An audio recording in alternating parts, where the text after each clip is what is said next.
My name is Natalie Carter. I'm 26, and just last week, I slipped on the purple gown of the University of Washington, Seattle, and walked across the stage to receive my master's degree in public health with the highest honors. But do you know what the bitter part was? The 3 VIP seats reserved for my family sat empty. They weren't caught up in an emergency or anything unavoidable. They were in Hawaii, smiling for pictures on the beach. When I texted in our family group chat, "My graduation's on Saturday, hope you can make it," my younger sister replied, "We're already in Hawaii, maybe next time." My mother added, "Don't make this all about you again."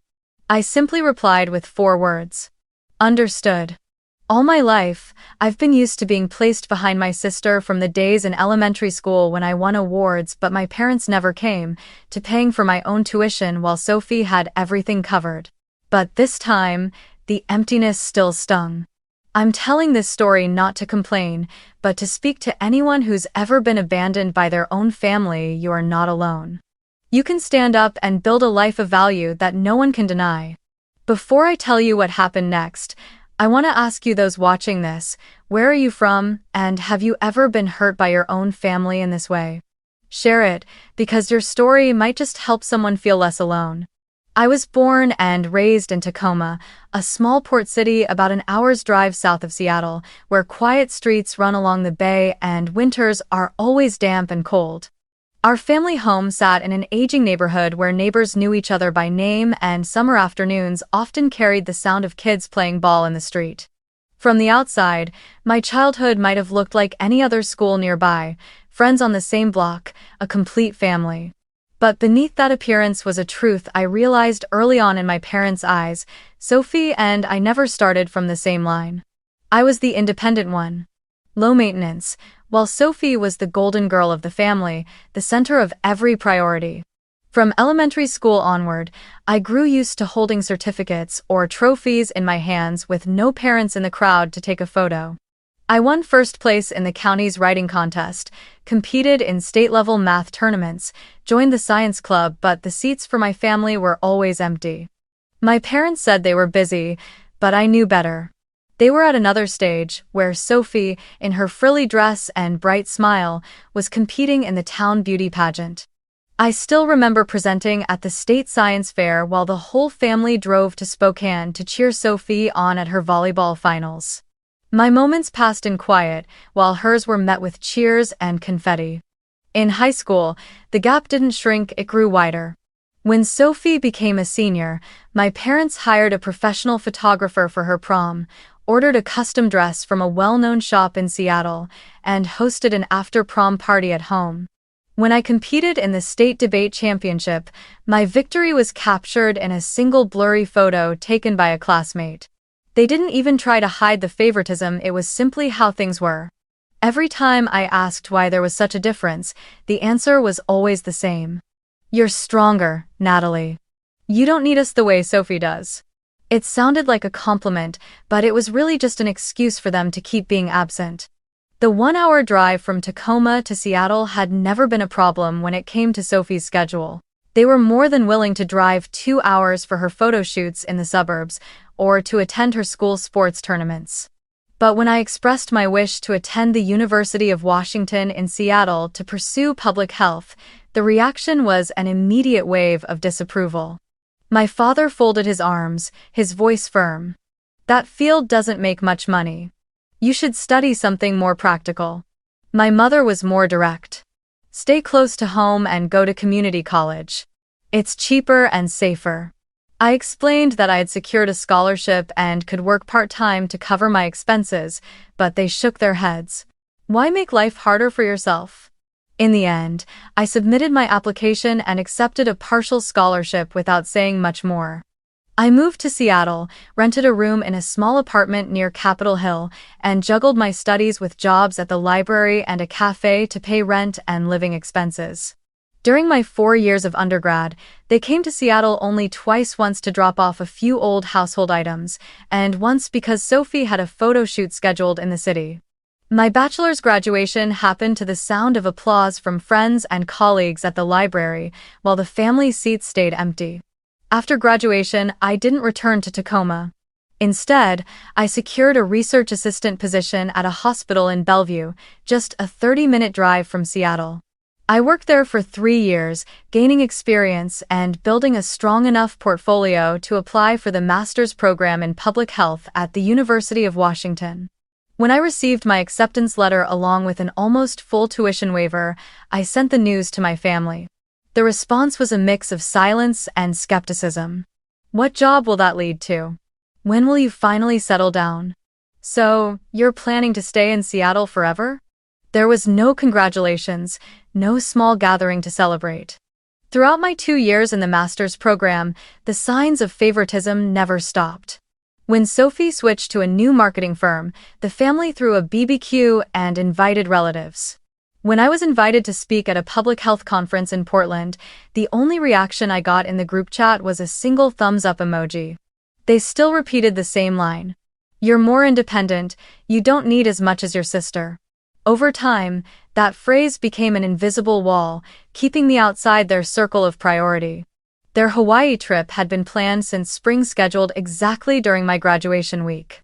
When I reminded them of the date and time of the ceremony, my father only said, "The tickets are booked, it's hard to change now." I understood then, just as I had so many times before, that the decision had been made long before the conversation even began. The fact that I had completed my master's degree, a goal I had worked relentlessly to achieve, still wasn't enough to make their priority list.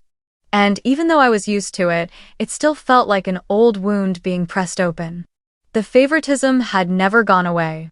It had only shifted in form from absence at my important days to dismissing my biggest accomplishments, from the excuse of, "You're more independent," to plans that somehow always overlapped with my milestones. And this time, when I saw the words, "Don't make this about you," on my phone screen, I knew I would no longer try to rationalize it. June in Seattle always carries its own kind of chill, not the endless drizzle of winter, but the kind of breeze from Puget Sound that slips through every layer of a coat, carrying dampness and the faint scent of salt from the sea. I usually started my mornings with a short walk through a few blocks from my apartment in Capitol Hill to the bus stop, watching the deep green maple leaves tremble in the wind, then heading over to Bellevue to wrap up my work before taking a few days off from the hospital for graduation. The colleagues in Bellevue had been an important part of this journey. They had seen me balancing work and study, running back and forth between classrooms, labs, and project meetings. When I sent them invitations, their responses were faster and warmer than anything I had ever received from my family. "We'll be there, absolutely. We wouldn't miss your day for the world." I also invited a few close friends in Seattle, people who had been by my side from the early, shaky days of the master's program, sharing with me every sleepless night spent on reports, every shaky breath before a presentation. My guest list wasn't long, but every name on it was a genuine connection, not just a relationship that existed on a birth certificate. One afternoon, I stopped by the campus gift shop to buy my graduation gown and cap. The gown was a deep navy purple with golden trim, the square cap with a matching tassel. I tried it on in the fitting room, looked at myself in the mirror, and couldn't help but smile.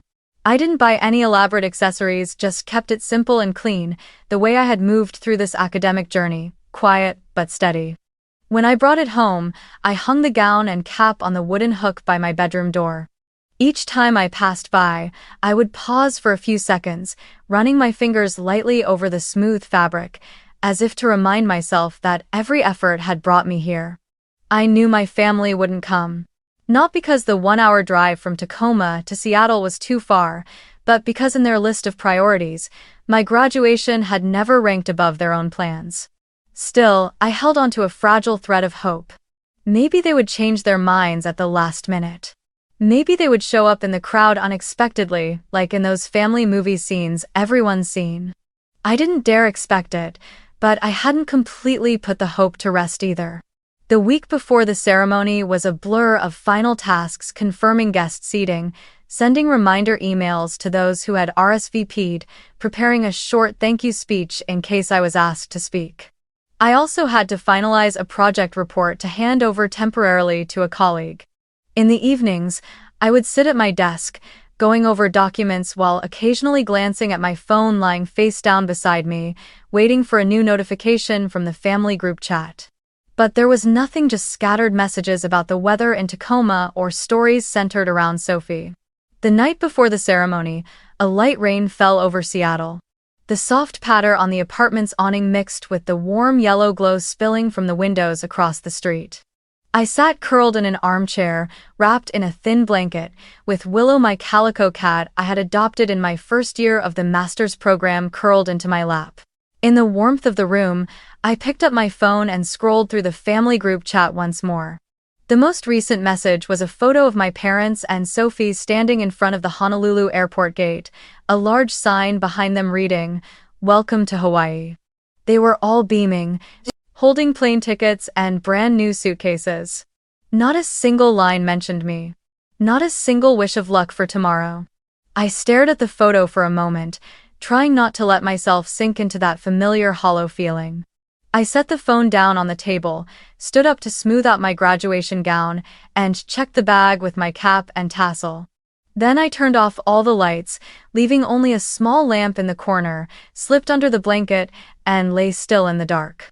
In my mind, I could still see the image of empty family seats, but somewhere inside, there was still a faint, hazy light, a small hope that tomorrow might be different. I closed my eyes, listened to the rain outside the window, and told myself that no matter what happened, I would walk across that stage with my head held high. June in Seattle always carries its own kind of chill, not the relentless rain of winter, but breezes from Puget Sound that cut through every layer of a coat, carrying dampness and the faint scent of sea salt. I usually began my mornings with a short walk through a few blocks from my Capitol Hill apartment to the bus stop, watching deep green maple leaves shiver in the wind, then continued on to Bellevue to finish work before taking a few days off from the hospital for graduation. The colleagues in Bellevue were an important part of this journey. They had watched me balance work and study, running between classes, labs, and project meetings. When I sent them invitations, their replies came quickly and warmly, more so than anything I had ever received from my family. "We'll be there, absolutely. We wouldn't miss your day for the world." I also invited a few close friends in Seattle, those who had been with me since my first shaky days in the master's program, who had shared sleepless nights writing reports and the nervous moments before presentations. My guest list wasn't long, but every name on it was a real connection, not just a relationship that existed on a birth certificate. One afternoon, I stopped by the campus gift shop to buy my graduation gown and cap. The gown was a deep navy purple with golden trim, the square cap with a matching tassel. I tried it on in the fitting room, looked at myself in the mirror, and couldn't help but smile. I didn't buy any elaborate accessories, just kept everything simple and clean, the same way I had moved through this academic journey. Quietly, but steadily. When I brought it home, I hung the gown and cap on the wooden hook by my bedroom door. Every time I passed by, I paused for a few seconds, lightly touching the smooth fabric, as if to remind myself that every effort had brought me to this point. I knew my family wouldn't come. Not because the 1-hour drive from Tacoma to Seattle was too far, but because in their list of priorities, my graduation had never ranked above their own plans. Still, I held onto a fragile thread of hope. Maybe they would change their minds at the last minute. Maybe they would appear unexpectedly in the crowd, like those scenes you often see in family movies. I didn't dare expect it, but I hadn't completely extinguished that hope either. The week before the ceremony, I was busy with last-minute tasks, confirming guest seating, sending reminder emails to those who had RSVP'd, preparing a short thank you speech in case I was invited to speak. I also had to finish a project report to temporarily hand over to a colleague. In the evenings, I would sit at my desk, reviewing documents while glancing at my phone lying face down beside me, waiting for a new notification from the family group chat. But there was nothing, just scattered messages about the weather in Tacoma or stories revolving around Sophie. The night before the ceremony, a light rain fell over Seattle. The patter of raindrops against the apartment's awning blended with the warm yellow light spilling from the windows across the street. I sat in my armchair, wrapped in a thin blanket, with Willow, my calico cat I had adopted in my first year of the master's program, curled in my lap. In the warm room, I unlocked my phone and scrolled through the family group chat once more. The latest message was a photo of my parents and Sophie standing in front of the Honolulu airport gate, with a large "Welcome to Hawaii" sign behind them. They were all smiling brightly, holding plane tickets and brand new suitcases. Not a single word mentioned me. Not one wish of luck for tomorrow. I stared at the photo for a while, willing myself not to sink into disappointment. I set the phone down on the table, stood up to smooth out my graduation gown, and checked the bag holding my cap and tassel. Then I turned off all the lights, leaving only a small lamp in the corner, slipped under the blanket, and lay still in the dark. In my mind, I could still see the image of empty family seats, but somewhere, there was still a dim glimmer, a light of hope, however small, that tomorrow might be different. I closed my eyes, listened to the rain outside the window, and told myself that no matter what happened, I would walk across that stage with my head held high. That evening, as the lights around Lake Union began to spill golden reflections across the water, I left a small gathering with friends to return to my apartment and change. I hung my graduation gown and cap neatly, as if bidding them a temporary goodbye before the emotional morning ahead. Then I opened my closet and took out a knee-length navy blue dress, simple but perfectly fitted, layered with a light cream coat to guard against Seattle's early summer chill. At night, the city always wore a thin veil of mist that slipped through every street, making all the lights look softer and more luminous. Tonight's event was the annual Public Health Fundraising Gala, held in the Grand Hall of the Fairmont Olympic Hotel, a landmark in the heart of the city that I had walked past countless times but never stepped inside. The reception area glowed under towering crystal chandeliers, their light scattering across the polished white marble floor. Round banquet tables draped in pristine white cloths filled the room. Each centerpiece a bouquet of white roses interlaced with softly flickering scented candles. Guests in formal attire mingled, laughter and conversation blending with the gentle chime of wine glasses meeting. I was guided to my table, positioned near the stage where the organizers had seated special guests and media representatives. I sat beside a few colleagues from Bellevue and several members of the research team. Initially, I thought I was simply attending to support the cause and network with the community, but the formal atmosphere, along with the presence of reporters and television cameras, made me realize the evening might turn out to be far more significant than I had expected. When the program began, the MC introduced the year's most impactful projects. Short videos played one after another on the large screen. Nurses caring for patients in remote areas, volunteers handing out flyers on disease prevention, schoolchildren learning proper hand-washing techniques. I flinched slightly when I saw myself appear in one of the clips wearing a white lab coat, standing in the Bellevue lab, jotting notes on a board while explaining to a group of students in Spokane how bacteria spread. The MC's voice followed over the speakers. Our next project has made remarkable progress in preventing disease across communities. This is a passionate young team that has worked tirelessly to protect the health of residents throughout the state. He smiled, then turned toward me. And the person who has led this project since its very beginning, Natalie Carter. Applause swelled throughout the hall, and the stage lights locked on me. The MC gestured for me to come forward. My heart raced as I rose from my seat, weaving between tables toward the small set of steps leading up to the stage. Como News and King 5 television cameras immediately swung in my direction, the red lights of live broadcast glowing. I caught glimpses of familiar faces in the crowd, smiling and nodding encouragement. On stage, the CEO of the sponsoring organization, a tall, broad-shouldered man with silver hair and a tailored gray suit, took the microphone. He shook my hand firmly, his grip warm, before addressing the room. We believe this research will save thousands of lives in the decades to come. And tonight, we are thrilled to announce a $5 million grant to expand this project statewide, reaching even more communities. He paused briefly, smiling at me. This young woman will change public health in Washington forever. Applause and cheers echoed through the hall. I kept my smile, bowed my head in thanks, But in that moment, an image flickered through my mind: the empty seats at my graduation that morning, silent and cold. I thought to myself, maybe this was the moment I had truly wished they were there. At that same time, across the Pacific Ocean in a luxury hotel along Waikiki Beach in Hawaii, my parents and Sophie were having breakfast at the hotel's buffet restaurant. Golden sunlight streamed through the wide glass windows, glinting off plates of fresh fruit and brightly colored glasses of juice. Sophie was holding her phone to take a photo of her breakfast when the television mounted in the corner switched to a live segment from King 5-inch Seattle. At first, they only glanced at the screen until they saw me, in my navy blue dress, walking up onto the stage. The voice from the television rang out clearly. Natalie Carter. This young woman will change public health in Washington forever. The camera cut to a close-up of my face, lit from above, my smile and eyes full of confidence. My father set his knife and fork down, silent. My mother leaned slightly forward, her eyes fixed on the screen. Sophie stopped eating, glancing from the television to my parents, then back again.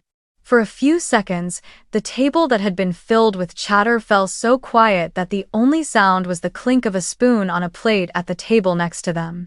I don't know exactly what they felt in that moment, but I can imagine a mix of surprise and discomfort, and perhaps something that resembled regret. They had chosen Hawaii instead of standing in that hall tonight. But whether they were there or not, I would still walk onto my stage. When the gala ended, I stepped down from the stage to warm congratulations and firm handshakes. The phone in my pocket buzzed nonstop, notifications from the family group chat lighting up the screen. I didn't open them right away. I wanted to savor this moment just a little longer, a moment I had created for myself and no one else. That night, when I finally made it back to my apartment in Capitol Hill, the heels I wore still carried the imprint of an entire day's worth of steps. I dropped my bag onto the sofa and sank into the armchair by the window. Outside, Seattle's night streets were quieter than usual, the lights from nearby cafes glowing faintly through a thin veil of mist. I hadn't even taken off my coat when the phone on the table began to buzz over and over. The screen lit up in the dark living room, displaying a stream of new messages from the family group chat. The first was from my mother, typed hastily but still full of question marks. Why didn't you tell us? Then Sophie's message followed. OMG, you're on television? Attached was a screenshot from King 5's news segment, showing me on stage with the public health organization's logo behind me. My father's was the last in the chain, short and abrupt. We're so proud of you, sweetheart. I let the screen light up, then go dark again, without typing a single word. On any other day, those 3 messages might have made my eyes sting. But tonight, with the image of those empty family seats at my morning graduation still vivid in my mind, they felt like looking at a photograph taken too late. Everything had already happened. And their presence now couldn't change a thing. I set the phone aside, letting it keep buzzing whenever someone else sent a message. I opened my laptop, intending to send a few thank you emails to colleagues and the gala organizers, but the moment I logged in, social media notifications flooded my screen. My Instagram and Twitter, now X, were filled with tags, posts, and direct messages. A colleague had recorded the moment the CEO announced the $5 million grant and posted it with the caption, "Proud to work with this brilliant mind every day, number Seattle Health Hero." That hashtag number Seattle Health Hero, at first I thought it was just a playful congratulations, but when I clicked it, I saw it climbing into Seattle's top 3 trending topics.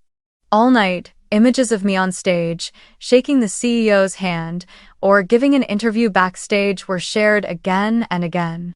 Accounts from universities, public health organizations, and local news outlets joined in, turning the hashtag into a steady, unstoppable stream. A Seattle online news site published an article titled, "Young Researcher from UW Leads $5 Million Public Health Initiative." The photo showed me with my head slightly bowed and a smile, stage lights casting a warm glow across my face. In the comments section, people I had worked with on past projects left congratulations, recalling nights I stayed up past midnight to finish reports or stood in the rain handing out community health flyers. Amid the flood of notifications, I saw private messages from relatives, people I rarely heard from, offering praise, asking how I'd been, or suggesting we meet up next time you're in Tacoma. A distant cousin even sent me a screenshot of the extended family group chat where my name was being mentioned over and over, accompanied by clapping and firework emojis. I read them all, but didn't respond. Not because I was angry, but because I wasn't ready. The phone buzzed again. This time it was a video call from Sophie. Her face filled the screen, blonde hair pulled back into a high ponytail, the balcony of a hotel framing a faint view of Hawaii's beach at night behind her. I let it ring until it stopped on its own. Just seconds later, another message came through from her. Nat, seriously, why didn't you say anything? We would have been there. I stared at the words for a long moment before letting out a small, dry laugh. I knew the answer, and so did they. If they had truly wanted to be there, they would have made that choice from the very start.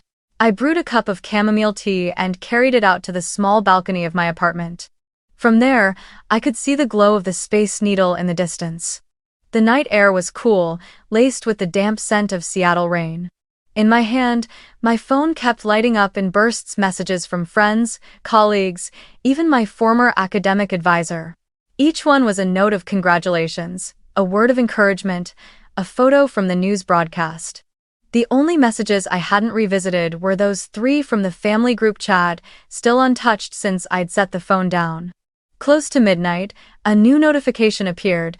My father had just posted a photo on Facebook, a screenshot from the gala captioned, "So proud of our daughter Natalie Carter tonight." The post had already gathered dozens of likes and comments from his friends. I scrolled past it without reacting. In my mind, there was a strange gap between the reality I lived and the image they were now presenting to the public. I shut my laptop and let the notification sit. Tonight, I didn't want to drown in the ache of absence or regret. I wanted to remember the applause echoing through the grand hall, the blinding light of the stage, and the genuine handshakes of the people who had actually been there. As for those messages, I would leave them where they were, at least until I knew I was ready to respond. A week after the gala, when the media lights had dimmed but the #number Seattle Health Hero still appeared here and there online, I received a short message from my mother. "Dinner this Sunday? At home. We'll cook." It came with a smiling face and a heart emoji. No apology, no mention of the graduation or the gala, just an invitation, as if the empty spaces of the past weeks had never existed. I sat looking at the screen for a while, debating whether to refuse, but eventually replied, "Okay, 6 p.m. On Sunday afternoon, I drove from Capitol Hill down to Tacoma. The familiar stretch of I-5 unfurled before me, winding through rows of deep green trees and small town signs scattered along the way. I had traveled this road hundreds of times growing up, yet today it felt like passing through a layered map of memory, each bend, each bridge conjuring images of me in the back seat, listening to Sophie chatter on about her latest victory in some competition, while my parents nodded and praised her. The house in Tacoma was unchanged. The white-painted wooden fence, the lavender bush by the front door, and the house number still tilted to one side from that windstorm years ago. My mother opened the door, giving me a perfunctory hug, her perfume as strong as ever. My father stood behind her, smiling broadly but avoiding my eyes. Sophie sat at the dining table, golden hair loose around her shoulders, one hand scrolling her phone, the other swirling a glass of wine. Dinner began with my mother's lasagna, Sophie's favorite. As she served it, her voice carried the practiced ease of a story carefully edited. "We've always believed in you, Natalie. Always knew you'd do something great." I gave a thin smile and lifted my water glass to my lips. In my mind, the words, "Don't make this about you," flashed as vividly as if I had just read them this morning. My father nodded, adding, "That's right. It's just, we all have different ways of showing it." I didn't reply, focusing instead on cutting into the lasagna, watching the cheese stretch across the knife. The table settled into a brief lull until Sophie set down her phone, rested her elbow on the table, and tilted her head toward me. "Nat, I've been thinking about starting a business. I have an idea for a health app for young people. But to get started, I'll need funding." She paused, smiling, eyes gleaming as though expecting agreement. "And I know you just got that big grant for your project, so I thought if you could invest just a small part of it." I set my fork down and straightened my back. "Sophie, that grant is for public health research, not personal use. And even if it were my own money, starting a business is a serious decision that needs a clear plan." My tone stayed calm but firm enough for her to understand. My mother quickly stepped in, her voice coated with diplomacy but edged with subtle pressure. "You know, supporting family is also a way of investing in the future. Sophie has so much potential." I turned to her and replied slowly. "I've been investing in my own future for the past 10 years. Alone. No one at this table gave me a dime when I had to work and study to survive in Seattle." My father took a sip of wine, still avoiding my gaze. Sophie picked up her phone again, tapped a few times, then sighed as if I had just ruined a flawless plan. I quietly continued eating, letting the silence stretch. As dinner wound down, my mother tried steering the conversation toward family memories, but every sentence felt like listening to a rewritten version of the past, a past where the times I was left behind simply didn't exist. I nodded and smiled politely, but in my mind, I was building an invisible wall. Before I left, Sophie stood to give me a quick hug, then murmured, "I still hope you'll think about helping me." I replied only, "I'll think about it," though I already knew my answer. Stepping out onto the porch, the Tacoma night air carried a faint trace of sea salt. As I drove away from the old street, I felt with absolute clarity that I had just crossed a line, the line between keeping the peace and protecting myself. Driving back from Tacoma to Seattle that night, the streetlights stretched ahead like a faint ribbon of gold in the darkness. A light drizzle fell against the windshield, breaking into blurred circles under the glow of each lamp. I turned on the radio, letting the soft background music play, but my mind was still tangled with the words from the dinner table. My mother saying, "We've always believed in you." Sophie talking about startup capital, my father silent as though everything was perfectly fine. They all blended into one distorted hum, like white noise, exhausting, yet familiar. By the time I merged onto the I-90 bridge, I realized something. If I said yes, if I agreed to back Sophie, the story would fall right back into the same rut. I would once again become the fixer, the daughter responsible for patching over the gaps my family had created for themselves. And this time, it wouldn't just be about money, it would be a silent admission that all those years I fought on my own meant nothing. The next day, I got a private message from Sophie. "So, have you thought about the app idea? We could be a team, Nat. Family business." I sat in the living room, coffee still steaming in my cup, Seattle's pale morning light filtering through the window. I read the message 3 times, then set the phone down on the table and took a deep breath. I called her directly. Sophie's voice came through, bright and expectant. "Nat, I knew you woo," but I cut in, gently yet firmly. "Sophie, I'm glad you finally see what I'm capable of. But I'm not here to fix the past by paying for the future you've chosen." Done. There was silence on the other end for a few seconds, then Sophie let out a short laugh, half surprised, half bitter. "Wow, you really have changed." I replied, I just don't want to go back to being the one who takes the hits." My voice wasn't raised, it didn't waver, but it was clear. After the call, my mother sent me a long message, saying that family is about helping each other, that I was being selfish and letting money cloud my judgment. I didn't respond. I left it there, unread again, not deleted, kept as proof of the choice I had made. That evening, when I stepped out onto the balcony and looked down over the streets of Capitol Hill, the air felt different, lighter, wider. For the first time in years, I didn't feel guilty for saying no. I didn't feel the need to justify it or soften its edges. I just let it stand. I knew that from this point on, every dinner, every invitation, every "just help me out a little" would no longer be treated as my obligation. And while that might make the distance between me and my family clearer than ever, I also understood that this distance was the safe boundary I needed to keep living a life that was truly my own. In the weeks after my conversation with Sophie, I poured all my energy into my work at the hospital and on the research project. Seattle moved into the early days of autumn cool air, scattered rain, but skies still clear enough to glimpse the faint silhouette of Mount Rainier in the distance. I began taking longer trips, not just around Seattle but out to Spokane, about a 4-hour drive east, and Portland, just 3 hours south. Each trip brought a sense of renewal, the hum of the tires on the highway, a hot coffee in my hand, and the feeling that I was leaving a real mark on places I had never set foot in before. In Spokane, I worked with local teams to launch disease prevention programs for rural communities. We operated out of small community centers, speaking directly with residents, listening to their stories, and finding solutions that truly fit their needs. In Portland, I partnered with nonprofits to bring health education into schools, creating lively, hands-on workshops that felt both practical and personal. Each successful project felt like another sturdy brick laid onto the road. I was building the road I had chosen, constructed with my own hands, and that no one could take from me. Alongside the fieldwork, I began writing a personal blog.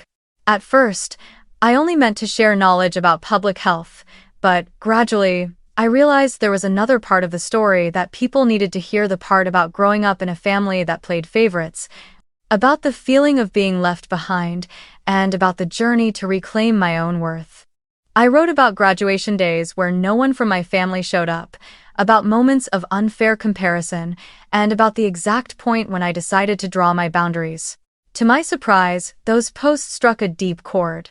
Dozens, then hundreds of comments came in from people I had never met, sharing that they had lived through something similar. One person wrote, "I thought I was the only one who felt this way. Thank you for saying it out loud." Another said, "These words gave me the courage to say no to my family for the first time." Howie 5.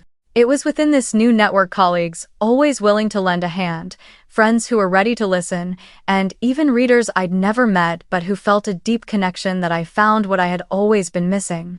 A family built on respect and trust. No one here saw me as a means to an end. They saw me as a whole person, with both strengths and flaws. Looking back, I realized that healing didn't come from my biological family changing. It came from allowing myself to step outside that circle. I stopped waiting for validation from people unwilling to give it, and instead, I gave it to myself every time I completed a project, every time I helped a community improve its health, every time I received a message from someone saying my story had given them strength. Seattle was no longer just the place I lived. It had become the foundation for a new life. Every morning, stepping out of my apartment in Capitol Hill and seeing the familiar rain-slick streets, I felt with certainty that I was moving in the right direction. No more shadow of comparison, no more pressure to prove myself to my family. I moved forward with a quiet but steadfast peace. A year later, when I opened my email on an autumn morning, I saw the subject line in bold. "Congratulations! You've been selected for Forbes 30 Under 30. I read it over and over to make sure I wasn't imagining it. The feeling wasn't an explosion of joy, but a deep, still calm, like I had just confirmed something I had always known. The path I chose was the right one. On the day Forbes interviewed me, they asked, "What's the biggest lesson you've learned from this journey?" I looked straight into the camera, took a slow, deep breath, and answered, "You can't force someone to see your worth, but you can build a life where that worth cannot be denied. Once you do that, recognition, whether it comes or not, no longer matters." Shuin. When the article went live, a photo of me in a navy suit, standing in the middle of an international public health conference hall, spread across the internet. I received hundreds of congratulatory messages from friends, colleagues, and even strangers who had once read my blog. The family group chat remained silent. I no longer waited for them. That afternoon, I drove south, leaving Seattle for a speaking engagement in Tacoma. The road stretched ahead, golden sunset light shimmering across the water as the Tacoma Narrows Bridge came into view.